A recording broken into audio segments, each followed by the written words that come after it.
Hello, welcome to today's episode of Juice and the Numbers, your statistics and sports podcast. I am your host, Joshua Tracy. And I'm here, Corwin Heller. And today's Josh's hat segment, Toronto Blue Jays. I went to watch a game there 2 years ago. I keep wanting to say last year, like 2020 didn't happen. 2 years ago, picked myself up a hat. Toronto, a great city. The ballpark is awful. I cannot recommend avoiding that ballpark highly enough. Such a bad stadium. Which is a shame. Rogers Place, something like that? Rogers Center.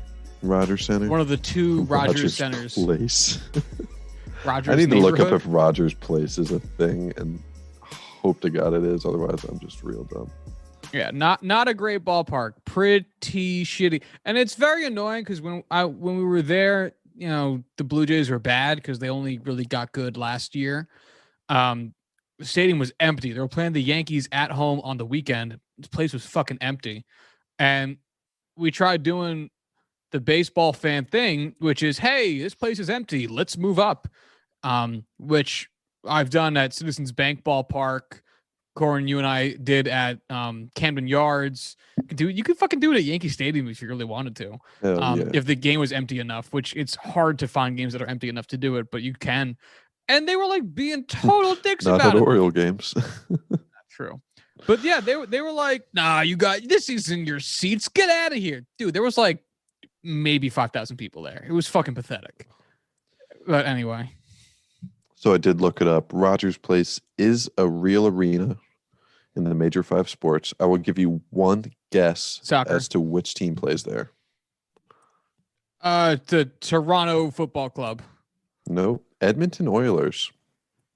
I thought the Sure. Oilers was also called Rogers Center. Rogers Place. I choose not to believe you. That's fine. Most people do. Yeah. Anyway, we have another busy show today. Catching up on some things that's happened at the end of last week, beginning of this week that we just didn't get the chance to talk about. Plus, so much breaking news that we have to get into. So, I guess let's pick it up with start with like the top headlines. I guess make sure we talk about the important stuff. So the thing that happened like right after we recorded, as it feels like breaking news only happens on Thursdays and Mondays because fuck us, so that we can't get the chance to talk about them expeditiously on the show. But Carson Wentz got traded to the Indianapolis Colts. Now, Corwin had picked this as a spot because we talked about how the Colts are in a very rough spot in terms of the fact that they have no starting quarterback on the roster, not even Jacoby Brissett. So they needed to do something. They didn't have a high enough draft pick to get someone competent. So they were going to have to trade for it. So this trade to them makes a lot of sense. Ultimately the trade ends up being the Eagles send to the Colts Carson Wentz, and the Colts send to the Eagles the 85th overall pick and a conditional second-round pick that can become a first-round pick based on Carson Wentz's playing time. He needs to play 75% of the Colts' offensive snaps for the 2022 conditional pick to become a first-rounder, or he can play only 70% of the snaps and the Colts reach the playoffs. So let's think about it as certain to be a first. Yeah. So that's exactly what I was going to say. Let's just think about it as a first and a third. It's basically what it is. In addition to this, other news rumblings I had heard is that this was the only trade offer on the table. Yes. That's what Adam Schefter reported. Yeah. The Bears thing that we heard, apparently totally fabricated, which is wild because it's one thing to have false interest generated by teams try to, gin up value. That's not uncommon. But what was weird is that the last report I saw on the Bears thing is that the Bears were getting annoyed. And it's like, who falsifies a rumor that the other team's getting annoyed? Who puts out a rumor rumor that like, yeah, we're dragging our feet. We suck. Like that's just anyway. What do you think? I really hope like Chris Ballard or not Chris Ballard, who's the GM, Ryan Pace, GM of the Bears, was just like really drunk or high or in some way inebriated, sitting at home, and then like wakes up the next morning and sees like, oh, Bears are offering this, and this for Carson Wentz, and he just freaks the fuck out like, I did what last night? Oh my god! Or he was being sarcastic. It's like, oh yeah, I'm really annoyed at the Eagles haven't gotten back to us on the trade deal. Oh my god! Someone was like, oh yeah, there's a story here. Yeah, hey, how about that? All right, so let's take it piece by piece. What do you think about this for the Colts getting Carson Wentz, giving up the couple picks, but getting Carson Wentz? Man, I think I don't love it. I think his Carson Wentz I think his ceiling is fairly capped at this point. I don't necessarily think he will ever be able to live up to the hype that he had in the 2017 season, 2018 season, I think. One of the two. The year the Eagles went to the Super Bowl, they won it. Wentz was having an MVP season before getting hurt in week 14, I want to say. Maybe even earlier than that. Who knows? We don't have the internet. We can't look that kind of thing up. I get that he's going back to Frank Reich. I get that he was his, coach when that breakout season happened.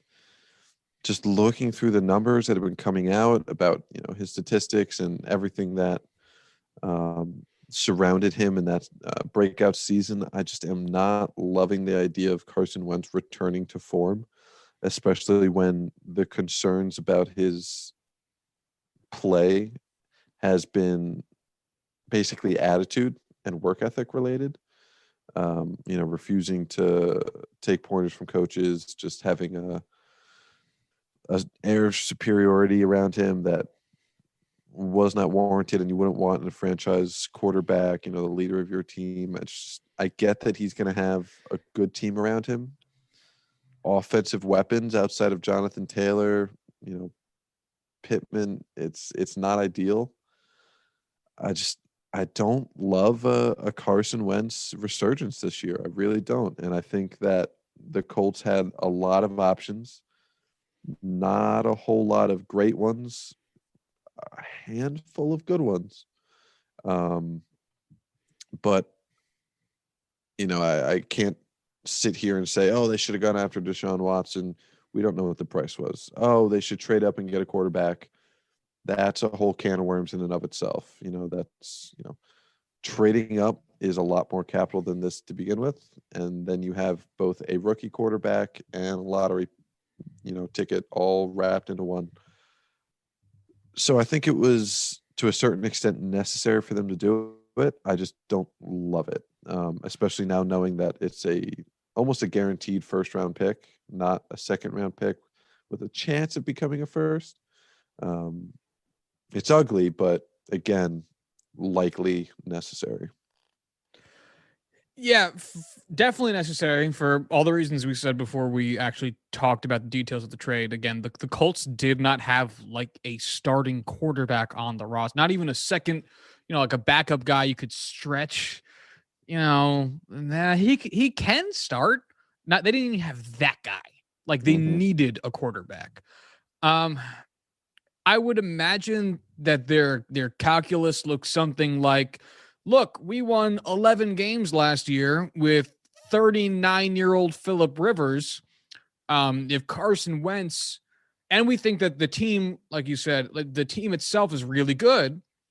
If Carson Wentz can just be 75% of what Carson Wentz had been in the past, that's still a really good quarterback. That if that bounce back is real, we might actually have for a couple seasons. Otherwise, we're SOL in the quarterback position anyway. Right. Which actually makes the value of that first round pick that much higher. But because they could be really bad that season whenever that first round pick comes due, and they might need a quarterback. But oh well. So I'm in your boat. I don't think I dislike it as much. It depends on what Carson Wentz just looks like next season. And I know that's a lame response, but he's been the most fluctuating quarterback in terms of ability on any given day that I just don't know what the fuck he is. Um, it's a flyer for a desperate team or a team with a severe positional need. So value wise, I get it. It's just what you have to do. Mm-hmm. It sucks because I want Carson Wentz to be good. I always want players to, perform well and live up to expectations. It makes the NHL better. NFL. Is that what I said? No, you said NHL. Oh, fuck me. I didn't even notice I made a mistake. It's just tough. It's a tough situation. It's a tough scenario. It's been a tough career, all things considered. It's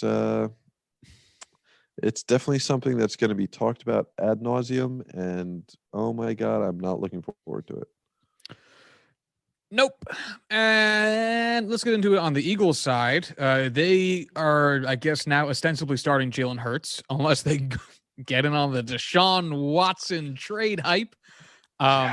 But ostensibly starring Jalen Hurts, and they now have 2 more picks. So what do you think about this trade from their perspective? I like it. Getting a first round pick back is pretty big. Honestly, not expected.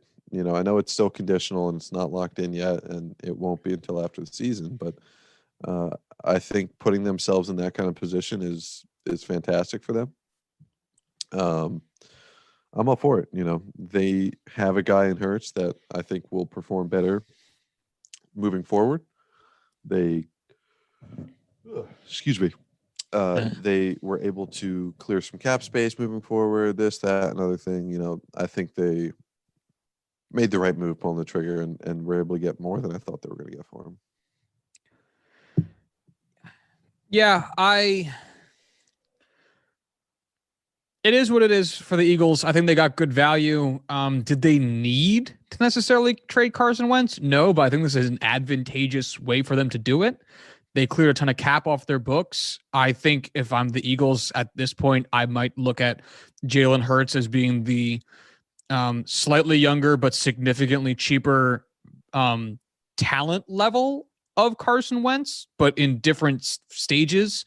Like Jalen Hurts' rise might be crisscrossing Carson Wentz's fall at the moment, depending on how you want to judge those guys. But I don't think it would be unfair to say Jalen Hurts might be better right now just because he played pretty well in the time he got in Philadelphia this past season. But to be seen, small differences. They unloaded a ton of cap. They got a couple extra picks, and it's a position where they had 2 guys who can start games for you on the roster. So why not capitalize on the surplus? So yeah, I like it for the Eagles. Yeah. I'll be honest, Jalen Hurts absolutely played better than Carson Wentz last season. Carson Wentz was awful. Jalen Hurts was promising. And you take that. I'm looking forward to it. I'm looking forward to his growth. And that also crosses a team off on our big board of almost every team in the fucking league, looking at quarterbacks. So how much this changes the landscape of where players go, I don't know. It's not like we saw, I don't think you nor I saw Indy being really in the running for Deshaun or Russell Wilson, should they both be actually on the market. Just because I don't think they had the capital to do it, but right. Who fucking knows? I think, we all agreed. I don't know if it was something we even talked about, but, Indianapolis was the premier landing spot for quarterbacks this season. But you're right. They just did not have the draft capital. They definitely weren't going to be willing to part with any of their young, promising players to grab a quarterback. Well, I can't be certain of that, if they came and was like, hey, we'll give you Deshaun Watson for Quentin Nelson. That's an honest to God debate to have with yourself. But, I think all things considered, the top spot's gone. The top guaranteed move this offseason is gone. But yeah, a hell of a lot more ahead. Oh yeah, we are in for quite a lot. All right, let's talk about Fernando Tatis Jr. and his contract. Yeah. Unless you have any other football things. No, I want to talk about Fernando. All right, so we were recording and wrapping up right when this contract got announced. So you got our bare bones first reaction to it. And my instinct was to say, why would you do that? And I have since changed my mind. I have come around and I think this is actually a great idea. I forgot you were negative on it. Huh? I forgot you had a negative response. Well, I think the Acuna and Albies contracts made me so extra skeptical of team behavior when it comes to extending their young guys. And man, I don't know how you're Acuna nor Albies and looking at this right now and thinking to yourself, yeah, I'm still happy with what I did. I don't know how. I don't think either of us would have said that when they signed it. No, but maybe then you could have lied to yourself and been like, yeah, well, I mean, I'm young. Yeah, this is what young guys get. Nope. It's not. Fernando Tatis Jr. doesn't have 162 games played yet, and he got more than you by a lot. To be fair, he performed better than you too. But not. I mean, yeah, like on the margins, but yeah, not so discrepant as the difference between their pay. That I'll put it that way. And I got an interesting little breakdown of it. Okay. Because the way I was thinking about it was, all right, how much money do you have to earn post arbitration in order to make this worth it? Because the other part about this is that it buys out all the ARB years, which means something. Like that is pretty valuable, those early controlled ARB years. Now, actually, well, hold on. I think I'm getting a little bit ahead of myself. I do want to pull up the actual contract details, because when we talked about this and we got our first reactions, the how it was structured wasn't set out yet. So the way it's going to be is for 2021, he'll get paid $1 million. 2022, $5 million. 23, $7 million. 24, $11 million. 25 and 26 will both be $20 million. 2027 and 2028 will both be $25 million. And then from 2029 to 2034, which sounds like a made-up year, it will be $36 million. So fucking steal. It's heavily backloaded, and that $36 million is what today's, I guess, last year's highest AAV is. So that's what Garrett Cole gets paid now. So obviously it is still a lot of money, but looking at it from the perspective of how much money is going to be worth in 8 years when 2029 rolls around and they have to start paying that, $36 million is still going to be a lot of money. Yeah. It's not going to be the highest AAV. I don't think it's going to be fucking close. Oh, I think it'll be close. In 8 years? Are you kidding? Look at how much they've jumped in the past handful. You make a point. And at that end, it is tough, because it's like, do you count Bowers with it's like $40 million, but it's only for like 3 years, and because it's like the thing that made Cole's so impressively large was that it was over 9 years. I don't know. That's going to be an interesting question. We will have to wait and see. It might depend heavily on the CBA. We'll find out. mean, honestly, unless he regresses, which by all means is possible, we saw it with Carson Wentz. Unless Fernando Tatis regresses, this will be a steal throughout the length of the contract, barring, age or injury issues. That's just the way contracts have been, jumping up in price every single year and have been consistently the way top players have been getting paid. I think, 8 years from now, a tail end of prime Fernando Tatis would be, drawing a hell of a lot more money than that in free agency. Yeah, I mean, 8 years from now, he's 29. Yeah, okay. Awesome, dude. Yeah, it's fucking crazy. But so what I did was I looked at Aaron Judge and what he has made incrementally up to this point in his career and extrapolated it out, or I guess, yeah, that feels right, to what Tatis likely would have made throughout the ARB years that Judge had gone through. Judge was just in his final ARB year, so he'll be looking at an extension this upcoming season. Otherwise, I think he becomes a free agent, a restricted free agent, I believe. Or no, I think it doesn't matter.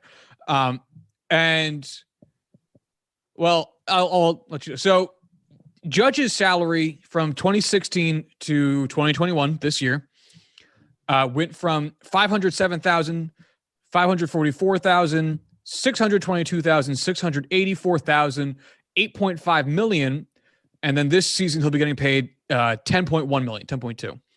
So percentage-wise, those increases were 107%, 114%, 110%, 1,242%. That's that big jump from 684,000 to 8.5 million, and then 120%. Well, actually, those aren't. That's the amount extra that the following contract is, not necessarily the percentage jumps. The contracts didn't jump 100. Yeah, let me just subtract the one then to make this a little bit more conversational. I do this with myself at my fucking job too, where I just argue with myself about how to structure formulas to make it the most readable. I fucking hate myself. Do you? Oh man, more and more every day. I mean, as any true American would. Yeah, I mean, we all do. It comes with being American. I'm proud to be an American. No. Well, at least I know I'm free. All right. But no. I don't know, Corwin. Are you a business? Nope. No, you cannot do whatever it is you would like. All right. So, more conversationally, it's 7%, 14%, 10%, 1,142%, and then 20%.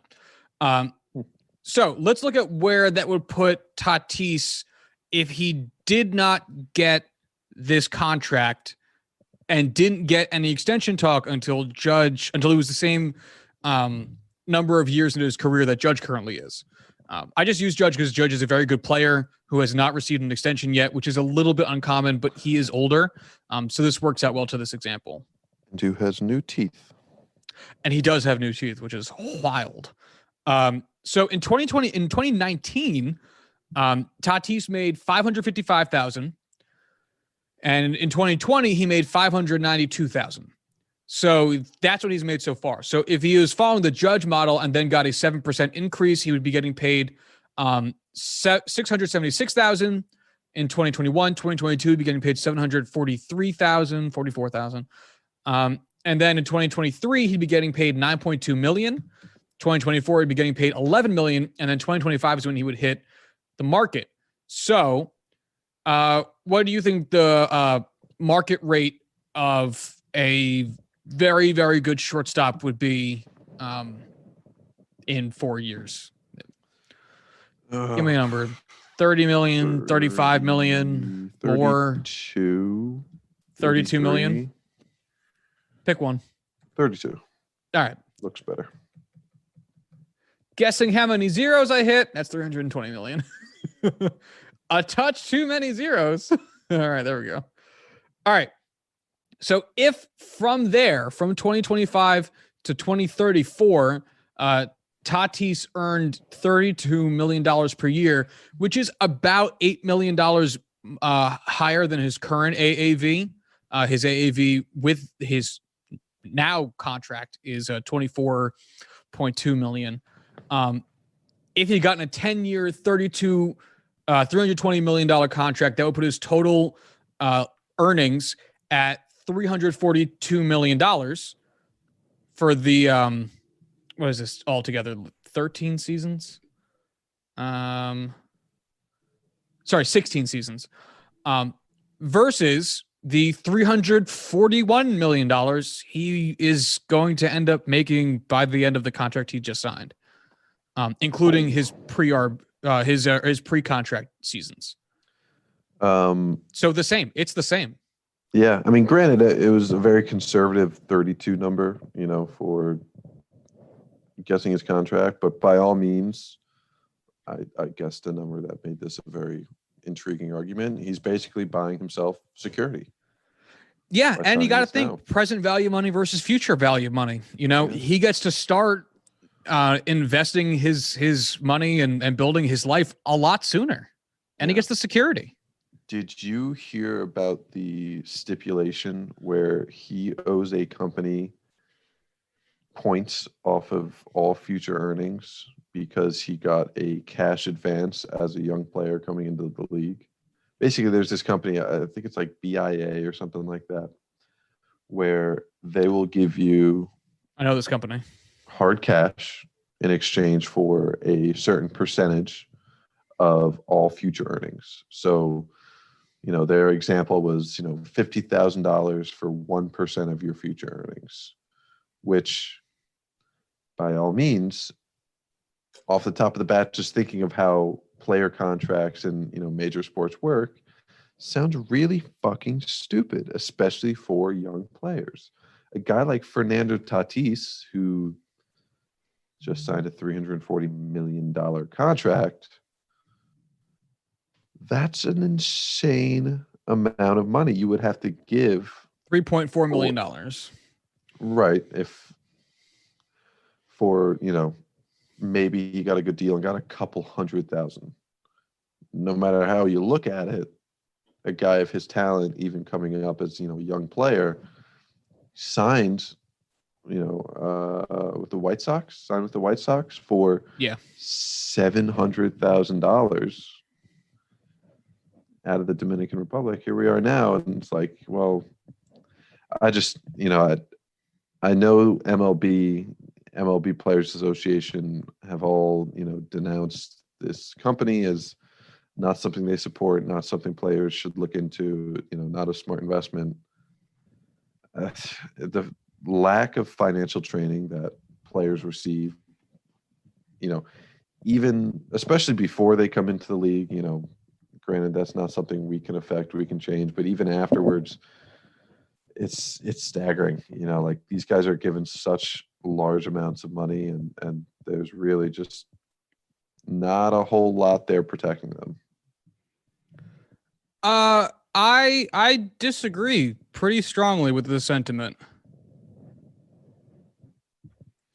Goddamn ridiculous that MLB is. I don't know how they would be able to do that. You can't really control what companies players deal with, but at the same time, I don't know. I really don't know. I don't know enough about this to begin with. The idea, because I've heard the guy who owns the company talk about what the idea is, and the idea is that baseball does a terrible, terrible, terrible job of providing for young players. I mean, we talk about this all the time, that sticking out in the minor leagues blows because you get paid minimum wage seasonally. And if you're good and you got a signing bonus, you can kind of live on that for a little bit. But if you didn't get drafted in the first round or maybe even the first 3 rounds, you don't even have a big signing bonus. Your signing bonus might be like maybe a few $1,000. So the idea behind this company is that they will give X amount of dollars just to help the players survive, and they'll give it to you so that you can get by. And then should any of those players actually make the big leagues and get a contract, they'll take some of that money and it'll get put into other new players. So it's basically the idea. It's like reverse insurance, where insurance is there, everyone pays in, and if someone gets hurt, they get a large sum of money back to cover costs of medical expenses and whatnot. Whereas in this, everybody gets money, gets a little bit of money, and then should any of them get successful, a slight amount of those dollars, respectively, comes back into the company so they can continue giving out money to prospective baseball players. And it makes total sense. It really just, this company is such a scam. It drives me nuts. I just hate seeing this kind of shit, especially when it's specifically targeting people with not a lot, who the chance, or the second they do make good amount of money, oh, mine. I mean, I don't see how that's scummy though, because it's helping baseball players who otherwise have $0 be able to afford food. It would if it wasn't. So the whole like caveat is like, if you like the way they draw it in is like, oh, like if you don't make the majors, you don't owe us anything. You get to keep the money, which is fine. Sure. They probably just aren't making those kind of investments in players that don't have a high probability of making the major leagues. It's just, I don't know, something about the return ratio on this is just, it just doesn't seem right to me. But again, I mean, it's 1/5 of what Tatis is going to end up paying to his various lawyers and managers, and I mean, it's 1%. But we don't know that though. We don't know what the percentage is. We don't know if it's 1%. We don't know if it's 10%. We don't know if it's more. We really don't.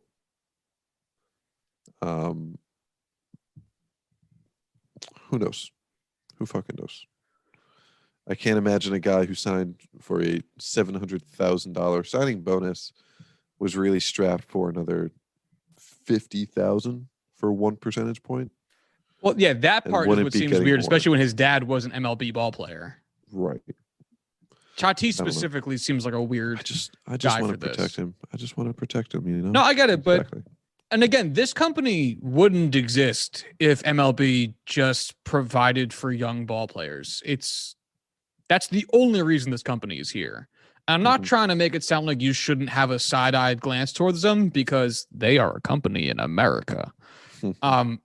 But at the same time, they do seemingly, on the surface, do a decent amount of good.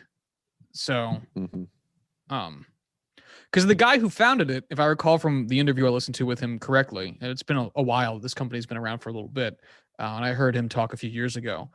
He was a minor league baseball player. So he's basing the basis of the company is that. It's based a lot around his experience. So anyway. Whatever. Tatis is a Padre for life. In that, I can be happy. Yes, in that you should be happy. Yeah,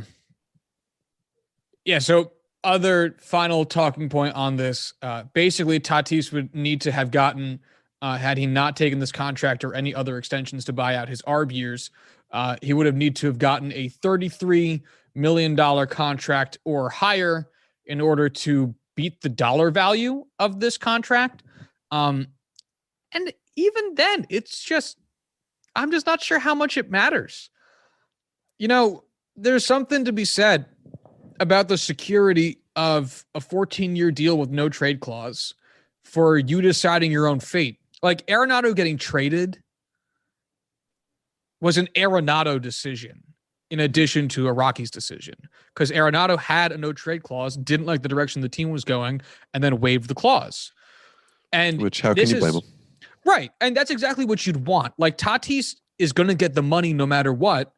And he gets to say whether he is happy in San Diego or not, and make that evaluation as like, per each fucking season. And that means a lot to because right now, sorry, 2 years ago, I bet Mookie Betts thought he was going to be a Red Sox for life. He always said he wanted to test free agency, right? But I'm willing to bet he probably would have thought he'd have gotten to free agency, and then the Red Sox would give him money. Instead of trading him away in a salary dump. Right. And, Mookie wanting to hit free agency is a Mookie decision. And, you got to respect that. Players want to get as much money as they can. And that's a great way of doing it. But there is something to be said about having just that security at 21. Tatis can go buy a house in San Diego now and feel comfortable that the only way he's moving is if he wants to. I will say the Padres originally approached Tatis with, I believe, a 10 or 12-year contract. And Tatis was the one who came back with, no, let's make it longer. Let's make it my entire career. Which, as a Padres fan, holy fuck yeah, dude, I'm all about it. And, obviously his relationship with AJ Preller has a huge role in this. And those two have been incredibly close since he joined the team. Man, it's so exciting. It really is. I am happy for you, buddy. Start watching hockey. Pens win the cup. Start watching football. Actually, I started watching after the Steelers won, so that doesn't count. Start watching the Padres, and they signed Tatis forever and win 6 World Series. I am a lucky man. I mean, we'll see. Let's see your Padres play 162 games. To be fair, they're very, very good. But. To be fair. All right. So in less good baseball news, more upsetting, frustrating baseball news. One of the presidents of the Seattle Mariners, and last week I wanted to say Mariners when I was talking about the Seahawks. Fuck me. The Seattle Mariners president had to resign this week due to comments he made to the Seattle Rotary Club. I have been completely out of the loop on this, so please, for me and those others who have been living under a rock, please explain what he said and the situation at hand. So he got invited to speak at this Rotary Club just to, make an appearance, talk about some Mariners baseball, talk about how the Mariners are going to be an agent of good and change in the community and in society and all this shit. And his opening remarks, not questions, his opening remarks are about service time manipulation. And he starts talking about how there was no way in hell that any of the Mariners' top prospects were going to set foot in T-Mobile Park last season, which is why he was so relieved that they didn't have any COVID outbreaks. But he said that even if they did, they still wouldn't bring up the top prospects so that they wouldn't have to start the clock on their service time.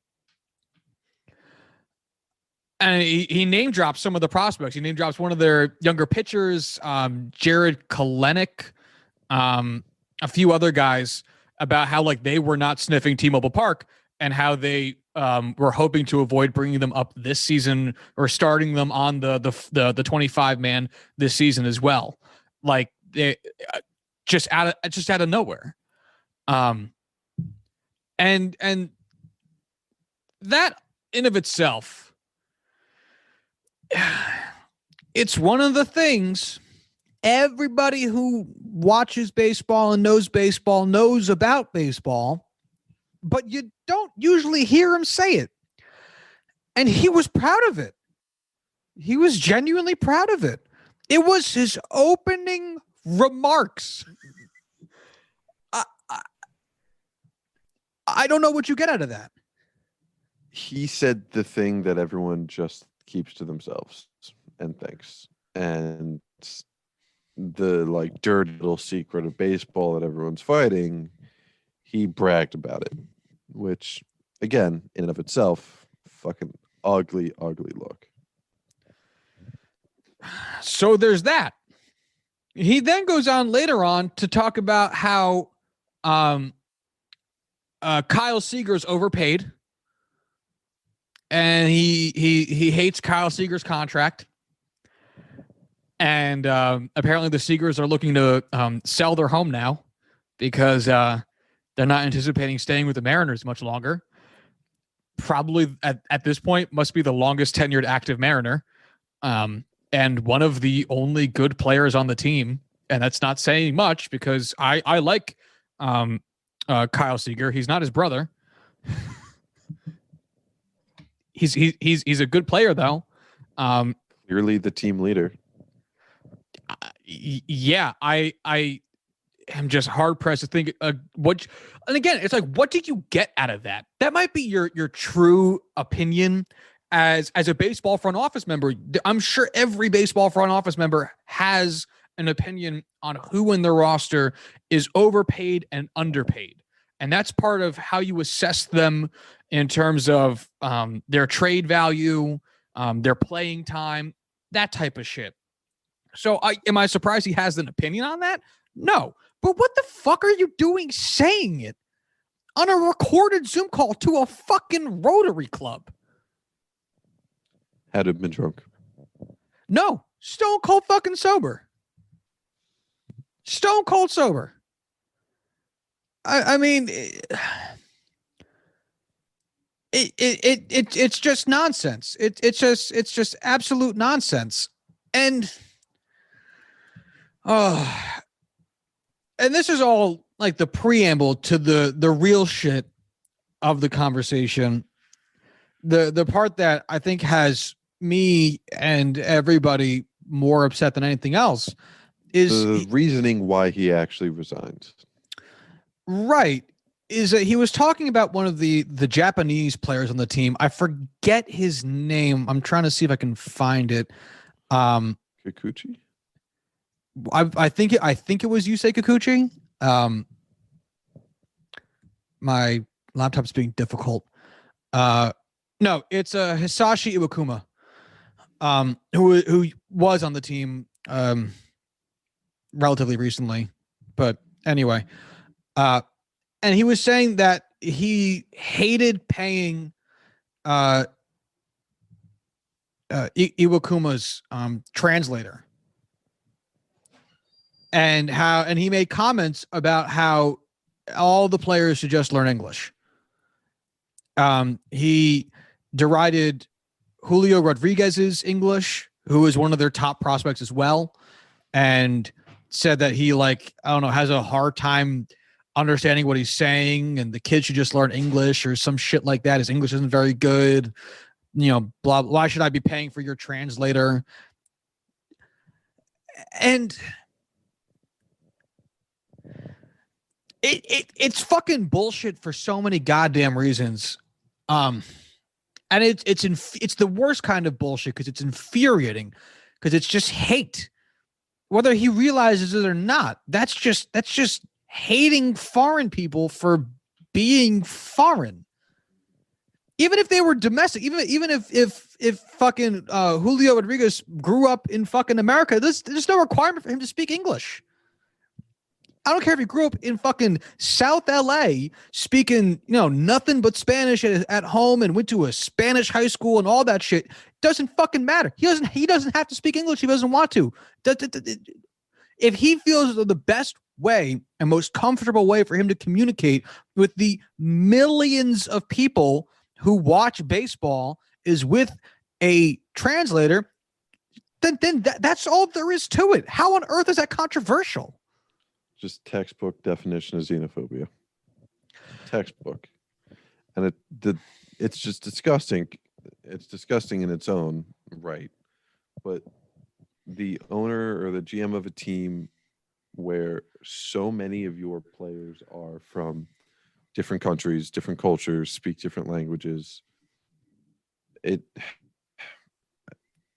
I don't know how the team operates, and obviously it's not well, being the Mariners as of late, when you have such a biased and distorted view on reality and distorted view on the people you employ and the people who make up your team, the people who spend so much time, putting it all out there for your paycheck and your reputation, and do just as much, if not more, for the community as a whole. It's I don't want to be all high and mighty here. It's just, this is just ridiculously unacceptable. And I am very glad this was a very quick resignation. We'll get to he's not attempting to stick around. I'll get to the resignation in a minute because I have opinions on that too. But I mean, let's assume a world where Mather didn't get fired or resign and stay with the team. And let's assume that became the culture of the team. That means that every time Julio Rodriguez or Yusei Kikuchi or fucking whomever needed to use a translator, they are going to go in front of cameras with a translator and think to themselves, the president and part owner of this team hates me for doing this. And that becomes the culture of the clubhouse. They're going to have to look around their clubhouse and go, I wonder who else that I play with and who else that I rely on and to support me also hates that I'm doing this. And that's how they're going to have to live. And that's bad on a humanitarian level, on an interpersonal level, on a human level. It's also bad for your fucking team. Imagine Yusei Kikuchi becomes the ace of the Mariners, but every time he has a bad start, he starts having to question, or anytime he has to fucking talk in front of cameras, he has to question either his ability to speak English or his use of a translator and feels awful about himself. Is that a recipe for fucking success in your goddamn book? Like how do you think that's going to go? And then this loops back into the conversation that Corwin and I just had on Monday's podcast with Randy Wilkins, which is, this is an opinion that this man has had forever. There's no way he grew this opinion recently. And he's one of the guys at the top of a franchise. And he's one of the guys that has probably been, cock blocking all the progress that we've been praying for, because the people in positions of power in baseball oftentimes seem to have these opinions. This is the systemic aspect of it. Now, does that change the fact that the Mariners hire translators and, get a lot of foreign-born players? No, but this is the culture that they have. And, oh, hey, look, the Mariners are a shitty franchise. I think we all root for them as one of the sad sack teams around baseball, the way people rooted for the Cleveland Browns before they got good, and the way some people are kind of pulling for the Orioles right now. That's been the Mariners for the last 20 years.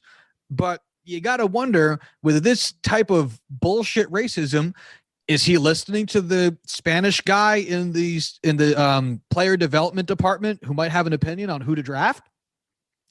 Is he listening very closely to the Japanese scouts over in the MPB who might need to use a translator to communicate their ideas to him? And also, he's a fucking dick. He's an asshole. Does this change hiring practices? There's so many levels that this level of idiotic, racist thinking permeates into a franchise, that it's the exact shit we were just talking about. And then the story, of course, breaks like 5 minutes after we finished recording. But it's one of those things that happens, and oh man, does it still fucking stab you in the goddamn eyes when you see it.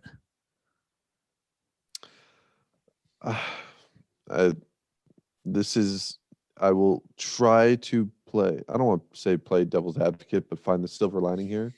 This gives the Mariners, who have a very strong young core, who have a very top-heavy group of young prospects that all have the chance to make major impacts, with Jared Kelenic, Julio Rodriguez, Kyle Lewis.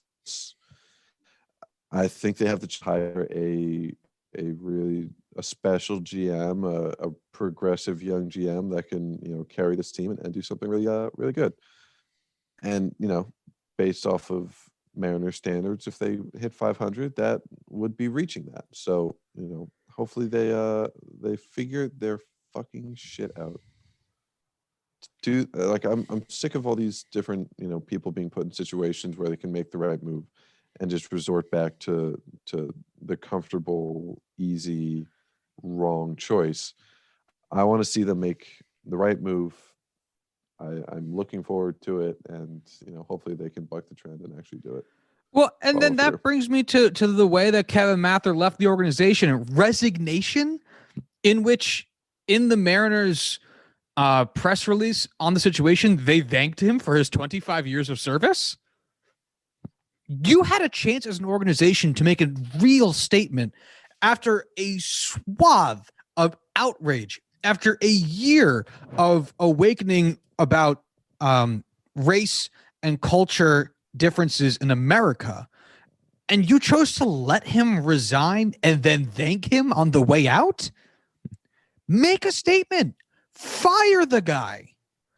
Fire him. And don't say thank you when you do it. You had a chance to look at your players whom he just fucking insulted and say, we got your back. We didn't realize he was like, it's going to be a lie. You could say, we didn't realize he was like this. We got your back. We don't like this. We're standing against it. I don't care if you forced him to resign or not. Make a fucking statement about it and don't thank the guy on the way out. Look, I understand he was probably going to, if you fire him, he gets a big severance bonus or whatever golden parachute nonsense that is. But at least it's a fucking statement. I mean, at least you have you got to put that down in the record books that we took a stand on this instead of letting the guy leave on his own terms in a kind of way. Fuck that. It's fucking weak. Completely 100%, 1000% agree. It's bullshit. Like, who runs their PR department? Like, how can you run a company, which is what the Mariners are, in such a high, what's the term I'm looking for? Such a high profile? Thank you. High profile environment, like being a Major League Baseball team, especially what's been going on over the past year and a half, 2 years, with so many people standing up for racial equality in 2020, 2021. And this is such a major break that you just kind of attempt to sweep it up under the rug and be like, all right, he's gone. We thank him. He was a great guy. Oh, he had, tough statement. Oh, that sucks. All right, well, let's move on. It's like, no, you can't just do that. You can't do the fucking lowest possible amount with just the least possible amount of effort and just expect people not to fucking give a shit. Just, we need better. We need to demand better. I know, man. It's so fucking upsetting, this type of shit. Guys, and it just, and I can't ever let go the fact that he's saying this in baseball. One of the most intercultural sports we have. Obviously, baseball has issues with drawing in African-American people, but I mean, it still has a colossal Latin and Asian population. There's translators all over the sport. It's such a Hispanic and Asian sport. How do you have this opinion in baseball? Oh God. And it's just like, you know that he walks around meetings talking like this too. This is not news to anybody in the Mariners organization. They all knew, Kevin, he hates Hispanic people, but I mean, he's got some good takes on player evaluation. So he owns like 5% of the team. We can't really fire him. It's just Kevin. Kevin, he drinks on Fridays too early. Kevin. And that guy's probably at every team. Yeah, nobody comes out and says these kind of things on a Zoom call to a Rotary Club. Just ad-libbed first time having these thoughts. Oh, yeah. He was very comfortable sharing these opinions. With people he's never met in a fucking Zoom call. For a Rotary Club. Yeah, I feel like the Rotary aspect is definitely what we need to be focusing on here. I mean, it's just so ludicrous. It wasn't even like a personnel meeting. Fucking whatever, man. It is bullshit.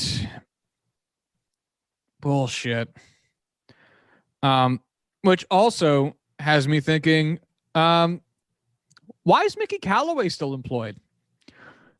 How on earth is the investigation they're like, I guess, legally required to taking this long? What are they investigating? Investigating the amount of time it would take for people to forget. I mean, obviously Mickey Callaway's a pervert and asshole, misogynist and wrong, and could have retired and isn't, or resigned and isn't going to do it. So the Angels have to do this process, I guess, by California law. But like, fuck, man. I mean, unless there's some weird minimum requirement of time for investigations, this is like before lunch break level of time needing to be taken to make this investigation complete. Hey, Mickey, we are still firing you. And our investigation found all the screenshots that got posted in the articles about it. And we don't really feel like we need anything more than that because your face is also in the screenshots. So it's not like you can say you didn't send them because there is your shirtless picture. So you're fired. Don't know how it's taking this long to basically just say that because them's the facts, Jack. But I mean, it's got to happen eventually, right? Please, God. You say that, but I don't know. Breaking: Mickey Callaway gets hired as new president of Seattle Mariners.